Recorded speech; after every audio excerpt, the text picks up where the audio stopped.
All right. Welcome to the Ultra High Net Worth Clients Podcast. I'm your host, Chris Broadhead.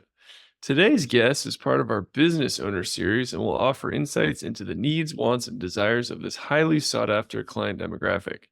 Today, we have an incredible business owner guest, Meg Scarborough. Meg, can you introduce yourself and tell us a little bit about you? Sure, I'd be happy to. It's so nice to meet you and get to chat on your podcast today, Chris. Yeah. My full name is Megan Scarborough. Most people call me Meg. I am the CEO and founder of Megawatt, which is a boutique content marketing agency entirely focused on B2B tech, and within that, highly technical niches. So deep tech like cybersecurity and developer tools and data.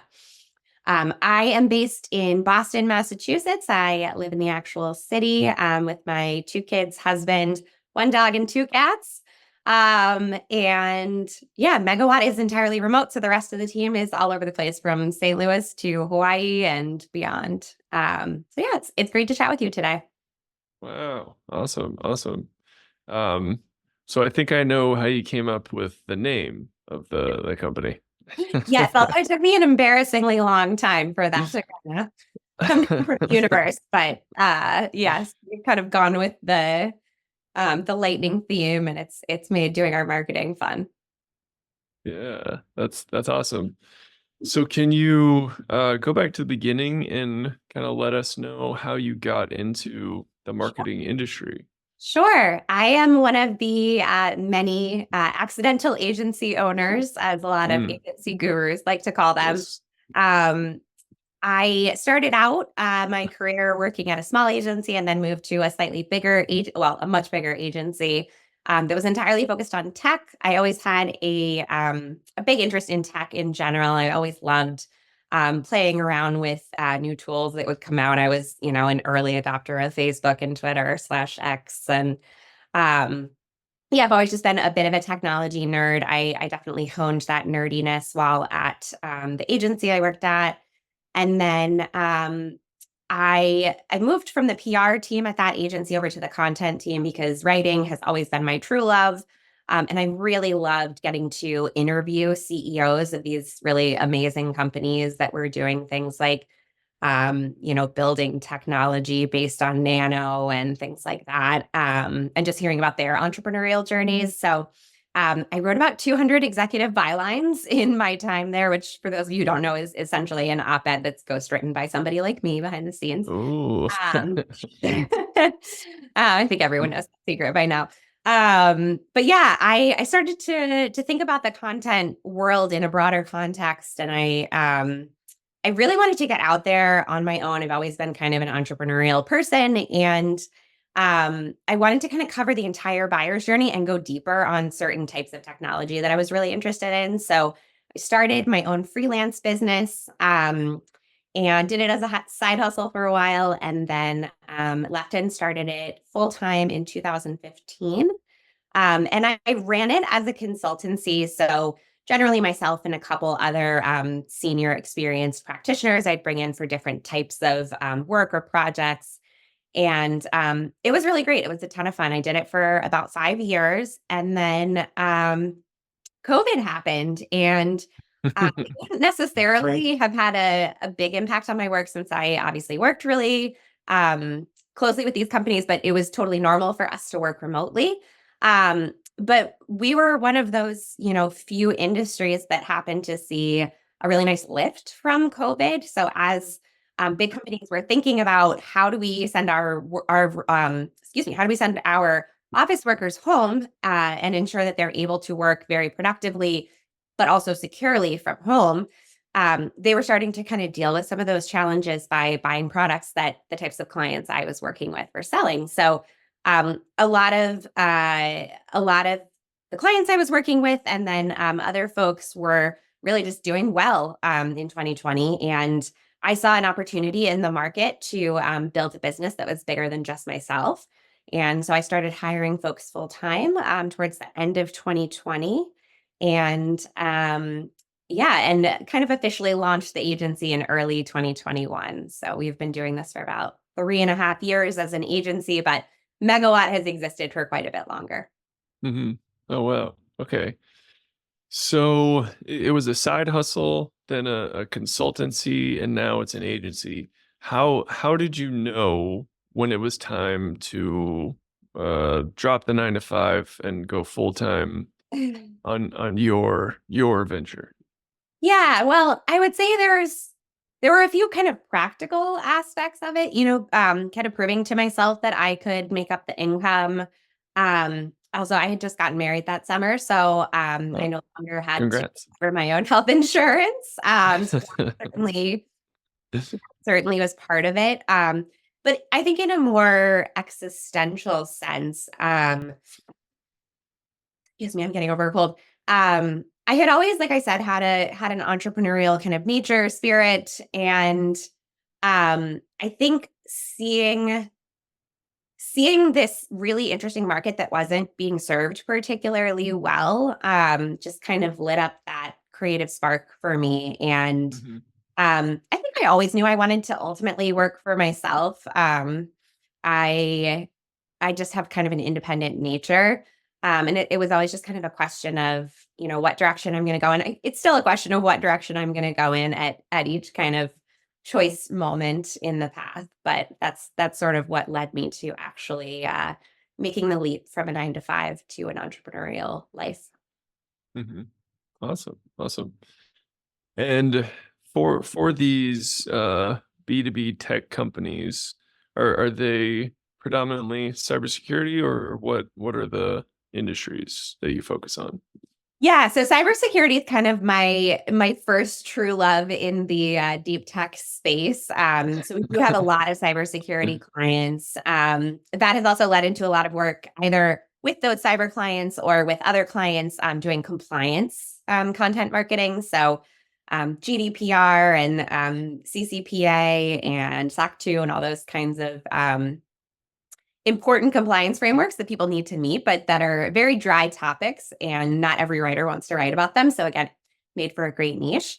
Mm, Um, and then that really naturally evolved into when I got started in cyber. It was right around the time that DevSecOps, this concept of okay, we figured out how to couple development and operations really tightly to keep our cycles moving quickly. Now we need to figure out how we also get security in there so that it's not a last minute checkpoint at the end that often means developers have to go back and fix parts of their code, and it really slows down release cycles. So as DevSecOps became a movement, it kind of naturally made sense for me um, to work with companies that were targeting cybersecurity folks, DevOps folks, and developers. And then over time, as the big data space became more and more, gosh, what's the best word? Practical, I guess, as more and more companies started figuring out, it wasn't like big data companies or enormous enterprises were the only ones who were actually using and wrangling data and powering their businesses with it. It started to become very democratized, and a lot of folks could do it. And so naturally, there were more and more providers in the space. And again, they're targeting sometimes developers who are using data in their code. Sometimes they're talking about how do you keep all this data secure. Other times they're, talking directly to data scientists and data engineers and data analysts. So again, it was kind of just a natural evolution over time. And then similarly, automation was always a big buzzword from the time I got started in my career. And slowly I started to hear more AI, more machine learning coming in as businesses kind of got more sophisticated about what they meant by automation. And again, as the big data trend kind of intersected with automation.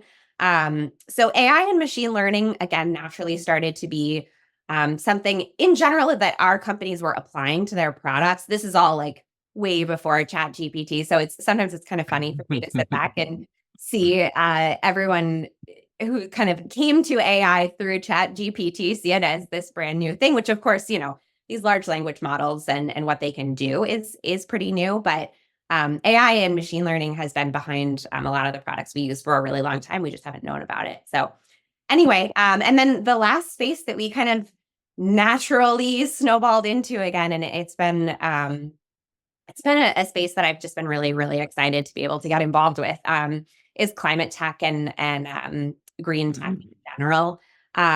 we're seeing more and more companies that are essentially data companies, right? They're taking something like utilities data or energy data or consumption data or whatever it is, and they're able to do these incredibly complex calculations with them that, help companies who offer EV charging be really smart about when those EV chargers are actually going to pull energy down from the grid so that they're less likely to be pulling fossil fuels and more likely to be pulling green energy down. So again, just an example of a company that made a lot of sense for us because we know so much about data and how, data gets incorporated into products and how to talk to the folks that are doing that. It kind of spiraled into us doing some work in the climate tech space, which has been, like I said, really rewarding. So that's a lot about the little niches that we have established for ourselves and that we really love working with. Hmm. That's awesome. So, I mean, it sounds like your big niche is B2B tech, and then your kind of more specific niche within that is cybersecurity, and now you're expanding into green tech. So would be like your two main niches? I always find deep tech to be kind of the simplest umbrella Okay. over all of it Yeah, because yeah. data and DevOps and dev tools don't necessarily have a security angle to them. It's just that there's kind of a natural evolution across those things, and I guess you could argue that development came before security and whatever. But Yeah. that's just kind of how I came to it. But yeah, I say deep tech, and what I mean by that is basically the technology that your average person who's interacting with software or the internet or whatever doesn't really know is there. It's in the background. So another space that we work in a lot is got infrastructure. So, cloud computing, cloud cost optimization, containers, things like that. So there's a lot of ways that deep tech niche kind of spirals in different directions. And that's the simplest way I've found to explain it. Mhm. But I'm always looking for something snappy and pithy to kind of capture what we do. Yeah, yeah. Well, I think it's so fascinating. You are like an exceptional writer, and you understand these like super high level like engineering concepts. So like, to find someone with both of those is like very, very rare. Yeah, I think interestingly it's becoming less rare over time, which makes Yeah. sense, right? But when I get started, yeah, it's true. There weren't a lot of other folks like me. Hmm. Yeah. So that's awesome. You just found the two things that you were really good at that no one had combined. So Well, that's not no one, but I was well, somewhat early to the game. yeah. Not a lot of people. Okay, cool. So the main service you're offering these clients is content marketing. Am I understanding correctly? Yeah, content marketing, although I think arguably a lot of what we do goes beyond marketing. So sometimes it is content more generally. But yes, content Hmm. marketing I think is what most people think of when they think about the types of work that we do. So Hmm. uh, we do everything from high level thought leadership to lead gen and demand gen work. We do a lot of blogging programs and SEO programs. We also do a lot of case studies and other types of sales enablement assets. So, really, any type of written content for those niches that I was talking about, pretty much any type of written content, I think, is in our wheelhouse. Hmm. Okay, awesome. Um, and has LLMs have those? I'm sure those have impacted your work and your output. Can you talk about their impact on the work you all do? Yeah, for sure. I'm happy to. Yeah, it's interesting. When ChatGPT first came out, we weren't hearing all that much. People would ask me a lot, like, is this putting a lot of downward pressure on your sales cycles and things like that? And we definitely didn't see that at first. I think the vast majority of smart marketers played around with it once or twice and quickly realized, okay, well, this is not going to replace, Mm, right? no. Um, I have definitely seen some clients take programmatic SEO programs. That's very repetitive, but you know what I mean. Programmatic SEO campaigns or whatever it might be, and teach Chat GPT or some other tool to give them what they need for things like glossaries or whatever it is, scaled up SEO. I think over time we're going to see, and I'm getting into the weeds here, but I think over time we're going to see even that kind of thing start to phase out as kind of ironically, Gen AI can actually just answer questions that are simple enough to go in a glossary without anybody needing to click through to an actual website. So I think people are going to learn that Mhm. those 101 type topics are not going to be very fruitful from a search engine standpoint. And we're going to need to go back to the basics of marketing, which is really just what is your customer's pain point and how can you help them? So I think, that'll turn around.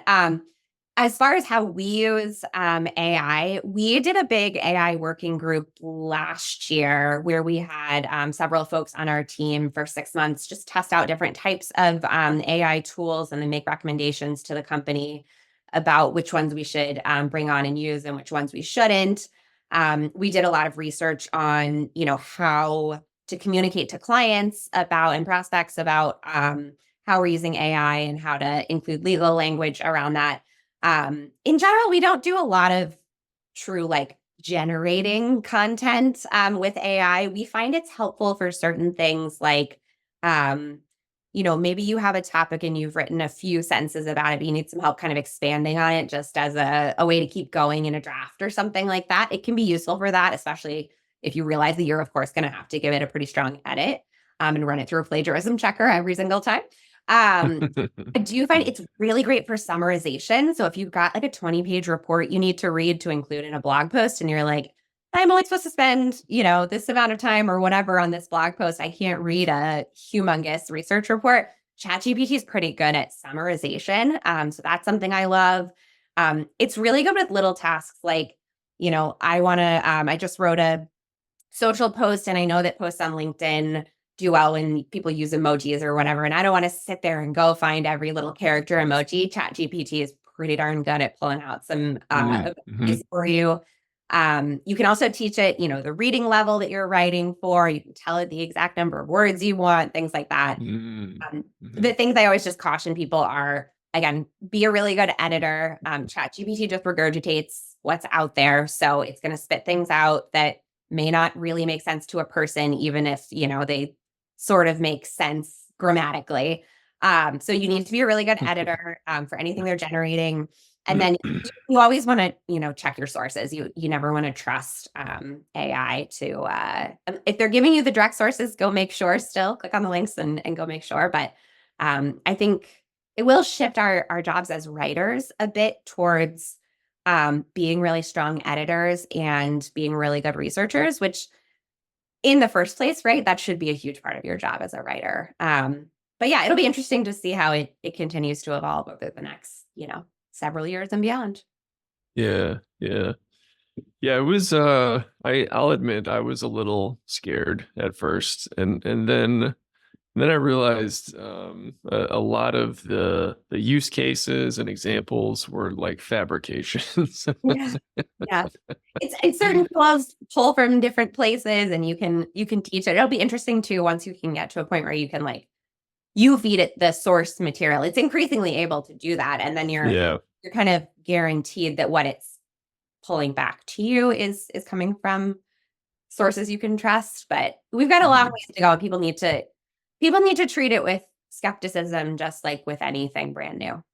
Mhm. Absolutely, absolutely. So I'm guessing SEO plays some role in the work that you all do. I know for me, like I pay for the premium ChatGPT so I can train my own agents on PDFs and different documents and whatnot. And I use it for everything. If I needed to make a pie, I used to search on Google or Yeah. DuckDuckGo or whatever, like, hey, how do I make a pumpkin pie? But now I'm just like, I don't want to go through ads or like read someone's Right. story about their pies. I'm just like, ChatGPT, how do I make a pumpkin pie? Yeah. And it just like just spits it out. I'm like, okay, curveball, how do I do it with like coconut oil? And it's like, Right. just spits it out. Yeah. Are you at all concerned with the impact that more people using ChatGPT to get answers will have on SEO? Um, Again, it comes back to what I was saying earlier. I'm not concerned, but I do think it necessarily should change your approach, right? Google's been pretty clear and pretty rapid about ensuring that any content you're putting out there that's just straight up Gen AI, Google can figure that out pretty quickly. And they'll just get better and better at it. The other big thing I think we're seeing, and again, it's kind of ironic because it comes from both sides, right? Is search generated, I think it's search generated experiences, right? SGE. Those top level simple things to answer. If somebody just wants a recipe, if somebody just wants um what is an ERP? I just need somebody to explain what an enterprise resource planning tool or document or whatever is to me. And I don't want to go to Wikipedia and sort through it until I feel like I have a good understanding. So I think a lot of those 101 simple to answer, I don't want to hear the lady's story, which we have to remember, right? Like I personally, I not always, but I often enjoy reading those, right? And I have I'm a big cook, so I have a lot of folks that I follow in that space where I don't just want what Chat GPT is going to give me. I want what this person is going to give me because I know that, for example, her recipes are always really well tested and foolproof. Mhm. And I've been following her for this long, and I know she has, maybe not qualifications per se, but that's kind of stuff starts to come back to Google's rules around expertise, authority, and trust, which I think more and more companies are going to have to think about. Competing on search engines is no longer about who can put out the most articles that just like define security terms or how to do XYZ. That's like, there's no reason your company can write that better than your competitor, this competitor, that competitor, whatever. So it's what you can say that's unique, and it's understanding your niche and what your niche wants, whether that's, okay, I'm selling a product and I need to answer all these complex questions that are going to come up in an enterprise buyer cycle. That's a lot of what we do, right? And Google's not going to be able to take that over for you because people actually want an expert point of view there. And then I think the other aspect of it is, again, is like knowing your niches, knowing like, okay, are you a recipe blogger who's really just getting things out there? Do you work for Serious Eats and your job is just to publish battle tested, excellent recipes, and that's all people come to you for? Then that's what you should be publishing. If you're the pioneer woman and people come for your whole story about how you feed your 10 children or whatever it is, then you got to keep doing that because that's what people love. So Yeah. long answer, but it doesn't make me worry about things, but it certainly makes me it is changing how we recommend SEO strategies to our clients. And we're still seeing these changes actually roll out. So it's not like today you're never going to rank with a simple post about something pretty like basic 101 or 201, but pretty quick that's what's happening. And our clients need to understand that and think carefully, especially with um, limited resources. Is that really where you want to spend your time? Or is it better to spend your time on some, piece of thought leadership that's actually going to catch somebody's eye because it stands out, it's different from what everyone else is saying? Mhm. Yeah. And that's so differentiated and valuable. Someone is very rare to like do a chat GPT search for, the thought leadership that you're creating. Right. You're enlightening folks with ideas, you know. Yeah. Exactly. So that's awesome. I do think it's unfortunate. I mean, unfortunately, whatever, this is what happens with automation and I don't know, technological changes. It will put, I think, a lot of there's a lot of writers out there. It's going to put a lot of them out of the business of writing really basic content that ChatGPT could write. Um, but I don't think, that we're not going to need writers or, I mean, are we ever going to not need reporters and journalists? Are we ever going to not need, I don't know, leaders and things like that? It's just going to kind of shift the employment market, and it will be a painful shift at times, but we'll figure it out. Hmm. Yep. We always have. Mm. Awesome. Is there, just out of curiosity, are there any uh specific messaging in the cybersecurity space that is really moving the needle or getting a lot of attention from? I'm assuming your clients' niches are also in the tech space that the cybersecurity firms work with. You mean our clients' customers? Yeah, yeah. I would. I mean, yeah. Our clients' customers in general, it can vary, but the most common um, types of companies they're speaking to are financial services companies, healthcare companies, government agencies, in some cases, e-commerce. And then often, yeah, it is other tech companies, but especially around cybersecurity and compliance and things like that, it's the top three Mm, highly mhm, regulated industries. And you could throw manufacturing in there too, probably. Um, that's who they're speaking to for the most part. That's a huge generalization, though. Like we have one client that specifically does compliance for medical devices. So that's a totally different space, mhm. different compliance regulations, different endpoint audiences, etc. Um, but yeah, our sorry, I don't know what your original question was. Is there, I mean, you said financial services, so Yeah. I would be very curious to know what messaging from cybersecurity Uh, companies is working for financial services. yeah. So I think what's really interesting about the financial services space right now is, I mean, obviously we've seen a ton of consolidation in that space over the last, whatever, a few decades, right? There's fewer and fewer banks. Our bank just got eaten up by Chase, which I Mm, honestly didn't see coming. Um, so um, there's a lot of complexities around combining really old school banks with newer banks, or combining small banks into larger banks and things like that. And there's a lot of there are a lot of cybersecurity concerns that come up there, around things like, you know, half of my half of my important data is stored in a literal server in a literal state, and I need to make sure that that's safe and accessible, but also the other half of my stuff is in the cloud, and I need both of them to be compliant, both of them to be secure. Ideally, they talk to each other. At some point, I want to do a cloud migration. So, um, it's just a lot of complexity in the financial services space because of all the regulations that they face.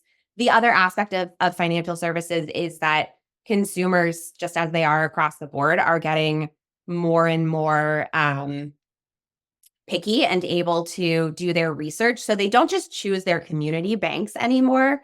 And folks at different folks at different points in their lives. I'm obviously talking about more like a person to person, or what am I saying, a B2C kind of angle to a bank. Um, People my age tend to care about security. People younger than me tend to care about security and privacy. My parents don't care about that or think about that a whole lot. So there's some complexities in how they talk about that to different customers. And I guess the last thing I would say, oh yeah, um, financial services companies, I believe they are the number one at this point for AI adoption, which presents some really interesting challenges again, because some of them have very, very sophisticated development teams. Some of them have more kind of old school development teams that have largely been there for, since the server days, since that was all it was. So, but they have the money to be making investments in AI, and they know that they need to compete for consumer know, like, trust, and that as consumers who are digital natives grow up, they are going to expect their banks to be digitally native.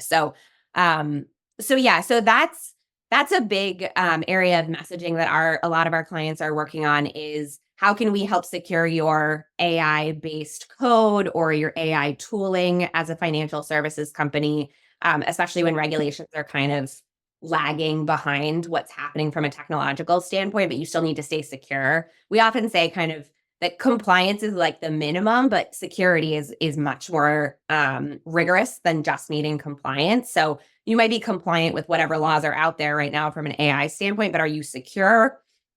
Probably not unless you're using some pretty sophisticated AI tools. And a few of our clients are really on the forefront of that. So it's been fun doing campaigns for them where they're kind of talking about and knocking out some competitors that have had the big banks as their customers for a long, long time, but that aren't just kind of innovating as quickly as some other cyber companies. So anyway, as you can tell, I'm super passionate about cybersecurity. I could talk about it all day. Yeah, yeah. My brother is in the cybersecurity industry as well. So he's like, Chris, you have your authenticators on your phone, right? Yeah, yeah. Don't miss your MFA. Yeah, yeah. Awesome, Surprised awesome. how many breaches come from that. Yeah, yeah. Um, so from one agency owner to another, I'm always curious Yeah. when you decided to make your first hire. Like, Mm. for me, like I still just have contractors, Mhm. I have a number of them, love them. Some I've worked with for years. Um, what was your thinking or philosophy on, it's time to hire? Yeah, it's interesting because I think I really I followed the model of the agency that not in every way, but in many ways, I followed the model of the agency that I had worked with for the longest because they had a recruiter who was just an absolute uh demon at finding great talent.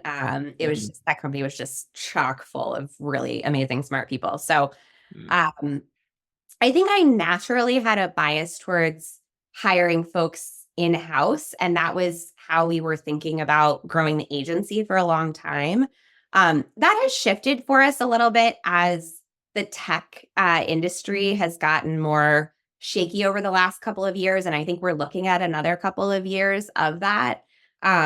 So we're and the other thing that happened as part of all the layoffs and budget cuts and such that have, made headlines in the tech industry is that guess who's always the first to be cut? Marketers. And I would say content marketers are often even higher on that list. So the number of freelance writers on the market right now is enormous. mhm, There's a huge amount of supply. And so when I started my agency, it was really difficult to find.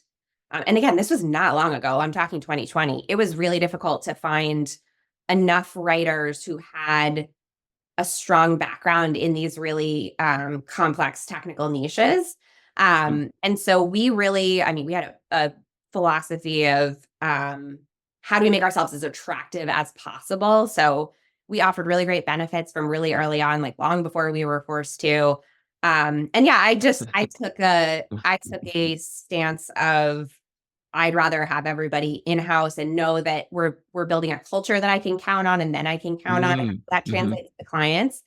Um, but I know that a lot of other content marketing agencies have taken a very different approach and have kept most of their workforce on a contract basis. And I do think you can certainly use freelance writing to build your agency if that's part of what your agency needs. And there are lots of other functions like that that I think you can fulfill with freelance. You need to be careful about the legal distinctions, right? Like if somebody's working for you full time, you're telling them exactly what to do and how to do it. Like I'm not a lawyer, but you can get in trouble about that distinction between contractor and FTE. Um, that was part of my thinking, but also um, yeah, I guess I made the decision to hire the first person full-time in-house when I had gotten to a point where I was juggling so many freelancers doing about the yeah, same amount of work as two full-time in-house people, and we had the mm, revenue to justify it. And so I could see that it was much simpler to just hire those two people in-house than to keep yeah, yeah. juggling. So that was a big Gotcha. part of the equation. But again, like I say, I don't think about it the same way now that I did then. I would probably change some aspects of what I did then, but you learn these things by experience, right? I don't know if that's Oh, helpful to you at all. no, no, very, very helpful. And you mentioned building culture. Can you talk about, Yeah. conscious steps you've put in place or taken Yeah. to, help the culture take root? Yeah, yeah, for sure. I think I don't know if I probably wouldn't like hands down recommend it to every single person starting an agency. But technically my first full-time technically I guess she was a contract hire who very rapidly became a permanent hire, but she was a people ops person and I hired her because I made some mistakes in the hiring process when I did it myself the first time around. Mm, And I had a really clear vision, but I didn't have enough experience hiring people. So I brought someone in who did. And she and I had this really nice rapport. We had known each other for a long time. We had a really nice rapport where we'd talk back and forth about like what could make this agency amazing, what could make this agency amazing. And she had come out of the nonprofit world where purpose and vision and mission is so like driven into um cultures there that I think she really brought that to the agency space by joining me. And I would say she planted a lot of the seeds that she doesn't work with us anymore, but she planted a lot of the seeds that we then continued to water. um, One of the things we did really early on that I always kind of thought was silly, but once I saw how it impacted the way we thought about who we would hire and even the types of clients we would work with and what would kind of make people mesh was coming up with values. So we actually did that. I think we did that like 3 or 4 months into actually being an agency. I sat down and mm, wrote out some values and talked them through with the whatever 5 people who worked for me at that point. And we've revisited them and refined them over time. Um, but we try to be really intentional about those values stand behind how we reward people, how we do performance reviews, how we promote people, how we hire people. And doing it early just means that it's not like force fit. It's something that I believed in that was part of kind of who I am. And oh wow, fireworks. That's fun. right. What that Yeah, is. you made the Um, fireworks hand Very sizzle. strange. Yeah, so I think that made a huge difference, and I think the old adage of hire slow, fire fast it's Mm, true. It's just true. hmm Hire hmm slow, fire fast. Yeah, yeah, awesome. So we are unfortunately coming towards the end of our time. I wish we had more time because you were such an incredible wealth of knowledge. Um, Let's stay in touch. uh, quickly, did you have a specific strategy or exercise to dial in your values? Oh, that's a great question. You're making me go back into the Wayback Machine. I Yes, we did. We did, I think we used Brené Brown's. She has a really great rubric for it on the Dare to Lead hub. I'm pretty Mm, sure that's what we used as our starting point. And then we've gotten very into traction and there's yeah. values exercises kind of related to that. So as we've revisited over time, we've brought that perspective into it as well. So it's really the two biggest influences. And then just, I mean, we did like a big workshop on our values, for example, at our in-person retreat and kind of split up into groups and everyone talked about each of the values and like how does this come into play in your actual day-to-day work? Are there examples of where you're seeing this? Do you agree that we should keep this value? If you think we should change this value, what should we change it to? So we really let people, as much as possible, feel like they have some ownership because I think again that makes people feel bought into culture in a way that's not forced or fake, Mhm, and that's worked really well for us. mhm. Okay, awesome. I will check that out. Thank you for the Yeah, recommendation. her hub is full of great stuff. I'm a big Brene Brown fan. Yeah, yeah. Oh, she's amazing. So, a large portion of our audience is financial advisors. Hmm. If you are comfortable answering, Sure. do you currently have a financial advisor? I do, yes. We work with Okay, an accounting firm. We have a fractional CFO and a tax guy who's assigned to us as well. So we have a small team. awesome, And awesome. then we have someone in-house, my head of operation, SVP of operations and finance, and my right-hand person. She's got the opposite kind of brain as me. I'm not a financial person. She really stays Yeah, on top of it on a day-to-day basis. So that's kind of our got team. it. Got it. Awesome, awesome.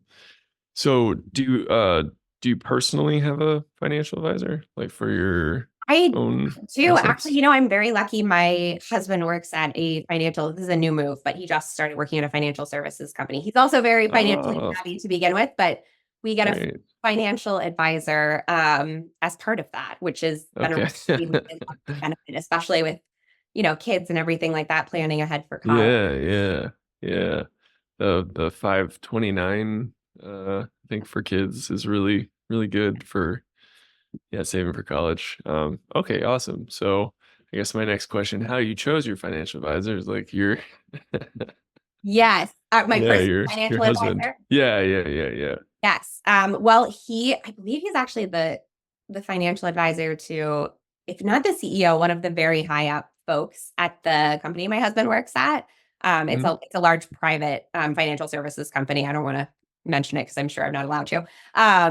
But and then is also a financial advisor to my husband's boss. So Mm, we, we trusted that recommendation pretty much implicitly, and we just started working with him. But he's been wonderful.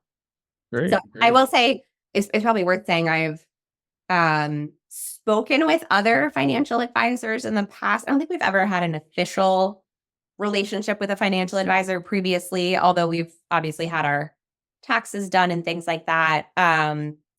But I think the complexity of owning a business, having two kids, and having variable income on both sides has made it really nice to have a financial advisor in the picture. So that was kind of, for whatever it's worth to your audience, those were some of the big turning points where we really strongly considered a financial advisor. I think, owning property, having kids, um, and thinking ahead to big goals like retirement and paying for our kids' college, and then also just neither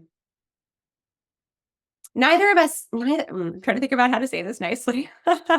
um, I think a lot of people don't get good financial education early on.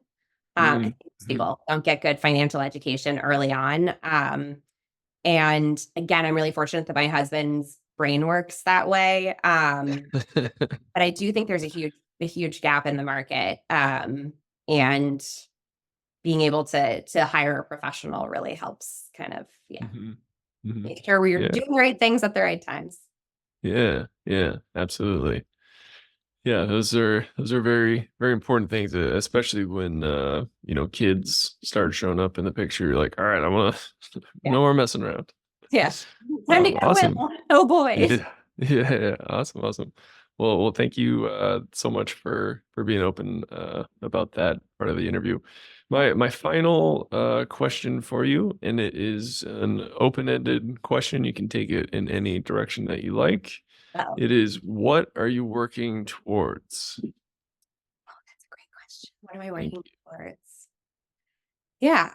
Um, I'm working towards more freedom in my life. you. Um, I think, to tie it all back to money, owning a business, obviously a lot of people do it because they want to make money. But I think there's always something underneath that desire to make money. And for me, it's freedom to spend my time how I want and make the most of the limited time we have on earth. So Mhm, I'm working towards more freedom in my life.